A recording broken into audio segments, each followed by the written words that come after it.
ત્રણેય ભાઈ બેને લગભગ 30 લાખ રૂપિયાના આસપાસ ભણાવ્યા કે અમે બહુ મોટા પ્લાન બનાવી અને લોકોને ચોખ્ખું બધું ખવડાવી એમ. તમારા છોકરા હંતે હારા ધંધા કરે હવે તમારા પણ અમને પાછું બધું બહુ દેવાનો શોખ છે અને અમારી જાતને જ અમારે આમ કે ઓર્ગોનિક જ રાખવી એમ. જય ગૌ માતા, વંદે ગૌ માતરમ. ગાય, ગામડું અને ખેતી એ માણસની ખૂબ મહત્વની જરૂરિયાત છે. એના અનુસંધાનમાં એક પ્રેરણાદાયક બેન છે આપણી પાસે, આપણી સાથે, જે લગભગ 50ની આસપાસ ઉંમર હોવા છતાં ગામડું નથી છોડ્યું. એમના સંતાનો ડૉક્ટર છે, એન્જિનિયરો છે, ખૂબ સારા કામમાં છે, છતાંય ગામડામાં ગોપાલન સાથે જોડાય અને પોતે ગોપાલન કરે છે અને બીજાને સારું ખવડાવવાના વિચારો રાખે છે. તો એ બેનની આજે મુલાકાત કરીએ. અમારા ફાર્મ પર, અમારી ગૌશાળા પર આવ્યા છે. જય ગૌ માતા.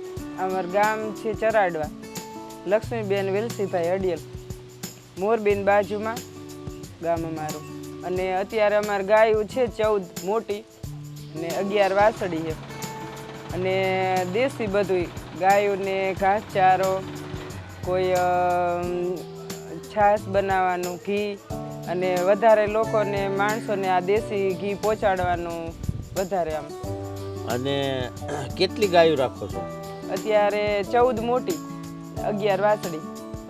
અને તમારા સંતાન કેટલા છે? સંતાન 3. જે મોટો બાબો એ સોફ્ટવેર એન્જિનિયર અમદાવાદ, અને બેબી ડેન્ટિસ્ટ છે એ ક્યાં છે? બરોડા સાસરે. બીજો નાનો બાબો એ હૈદરાબાદ. એ શું કરે? એને આપણે લેબોરેટરીનું, મતલબ લેબ ટેકનિશિયન હા. છે, એનું ભણ્યો છે. એનું પેણો. તો બધાય છોકરાઓને ભણાવી દીધા. હવે અહીંયા ગાયોનું કામ કોણ કરશે? છોકરાને તો બહારથી કશું હતું નહીં કંઈ, પણ બહારથી રૂપિયા લાવેલા ને ત્રણેય ભાઈ બેને લગભગ 30 લાખ રૂપિયાના આસપાસ ભણાવ્યા. અને હવે પછી પેલા નાની એવી 2 જ ગાયું રાખતા હતા. પછી એમાંથી જે આ દેશી ઔષધિમાંથી આપણે આ બધું બનાવવા માટે થોડું ઓર્ગોનિક શરૂ કર્યું હતું. જે શેરડી વાવીને ઘરે બધું પ્લાન બનાવતા, ગૌમૂત્ર અને છાણ આ બધું ઘરે. અને પછી એમાંથી આજે તમારો વિડીયો દરરોજાને જોતા, પછી એમાંથી અમે કીધું આજે રમેશભાઈનો આટલો સાહસ છે તો આપણે થોડુંક કંઈક ગીરનું ગાયનું કરી એમ. તો એના પ્લાન માટે તમને મળવા આવ્યા. બહુ સરસ. હવે તમે તમારા સંતાનો તો બધા બહાર રહે છે, હવે તમે આગળ કેવી રીતે પ્લાનિંગ કરશો? ગૌશાળાને એક્સપ્લેન કરવાનું કે કાંઈ વિચારો છો? શું વિચારો? હા, એનું બહુ જાજુ વિચાર્યું કે અમે બહુ મોટા પ્લાન બનાવી અને લોકોને ચોખ્ખું બધું ખવડાવી એમ. કે ઘી દૂધ, હા. અને બધું જો આપણે આ બધી કેમિકલ વાળી વસ્તુ બધા લોકો ખાતા હોય તો એમાંથી કેન્સર, આ જે બહુ રોગો બધા થતા હોય, તો દેશી ઘી, પછી આ ઓર્ગોનિક દૂધ, છાશ, બધું ગૌમૂત્રમાંથી ને જે કઈ વસ્તુ બનતી હોય એવો બધો બહુ મોટો પ્લાન છે. તમારા છોકરા હંતે હારા ધંધા કરે હવે તમારા? પણ અમને પાછું બધું બહુ દેવાનો શોખ છે અને અમારી જાતને જ અમારે આમ કે ઓર્ગોનિક જ રાખવી એમ. કે કેમિકલ વાળી અમે ઘરે બધી અહીંયા શાકભાજી ને એવું બધું વાવી ને તો ઓર્ગોનિક બધી વાવી કે ગૌમૂત્ર છાંટી. પડે કેટલા વાગે? 3 વાગે. દરરોજ 3 વાગે ડેલી જાગવાનું. અને ગાયું દોવો? ગાયું અમે માણસ રાખી દોવામાં. છાણ પેલા તમે જાતે દોતા પણ હવે નહીં પહોંચી વળતા.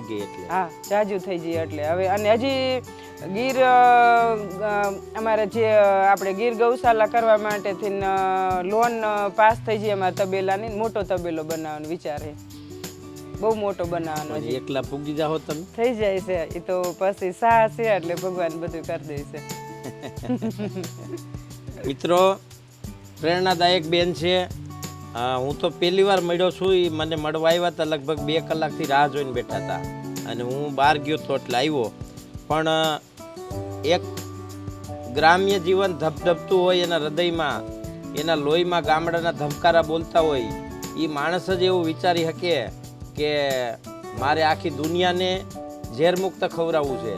તમારે ખેતી કેટલી છે? 10-12 વીઘા. એમાં તમે શું કરો? એટલે ડીએપી ને યુરિયા નાખો? નહીં, કશું કોઈ દી અડાડું જ નથી. દેશી ખાતર નથી અડાડું. આ દેશી ખાતર જે ઓલું નથી અડાડું કોઈ દિવસ. આવું તમને કોઈ શીખવાડ્યું હતું કે? હા, પહેલેથી જ અમે શાકભાજી ને એવું બધું શેરડી વાવી. 50 વર્ષ નહીં પણ લગભગ 60 વર્ષ. મારા સસરાના જે પપ્પા એના એટલા વર્ષથી અમે ઓર્ગોનિક શેરડી બનાવી. કોઈ દી બીજું ખાતર ઉરિયા કે ઓલો ડીએપી નથી નાખ્યો હજી કોઈ દી. ના, એમાં અમે ગૌમૂત્ર ને એવું બધું ઓર્ગોનિક, લીમડા ને પાંદડા, ગૌમૂત્ર, હા એવું બધું ઘરે, છાશ ખાટી, બાજરાનો લોટ એવું બધું નાખતા પહેલેથી જ એવું શેરડીમાં જવા દે.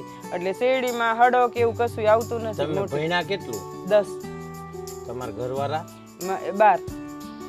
તો ઈ હોતે કામ કરાવે? અમે બે જ તે. આ છોકરા તો બહાર રહે બધા. વાસીદાનું બધું કામ કરે. પેલા બધું જાતે કરતા, પછી હવે એક બાપા રાખ્યા. 6 મહિના 7-8 મહિના થઈ ગયા. તો કામ વધતું જાય, માણસો રાખતા જવા પડે. હા, હજી થોડાક વધારવાને વધારે આમ ખરું, માણસો હજી રાખશું. અને ઘરે થોડાક વધારવા કામવાળા ને એવાય બધા વાસણ એ બધા બહુ થાય. વાસણ ને મિત્રો, ગાય, ગામડું ને ખેતીના વખાણો એટલા માટે કાયમ કરતો હોય કે આ સંસ્કાર આ બેનને બધા ગામડામાંથી મળેલા છે. અને ગામડામાં ગ્રામ્ય જીવનમાં ગોપાલન એમણે ખૂબ નાનપણમાં નજીકથી નિહાળેલું છે અને કરેલું પણ છે. એટલે એવું જ વ્યક્તિ એવી વાત કરી શકે કે મારે હજી 100 ગાયો રાખવી છે અને મારાથી જેટલું થઈ શકે એટલા સમાજના લોકોને ઝેરમુક્ત ખાવાનું, ગાયનું ઘી, દૂધ, દહીં, અમૃતતુલ્ય છાશ જેવું પ્રોવાઈડ કરવું છે. એવા વિચાર ભારતના દરેક લોકો, દરેક નારી આવા વિચાર કરે તો મને લાગતું નથી કે કોઈને આ ભાગમાં કેમિકલવાળું ખાવાનું આવે. બધાને ઝેરમુક્ત ખાવાનું મળે અને બધા નિરોગી રહે તો જ તંદુરસ્ત ભારતનું નિર્માણ થાય. વંદે ગો માતરમ. ભારત માતા કી જય.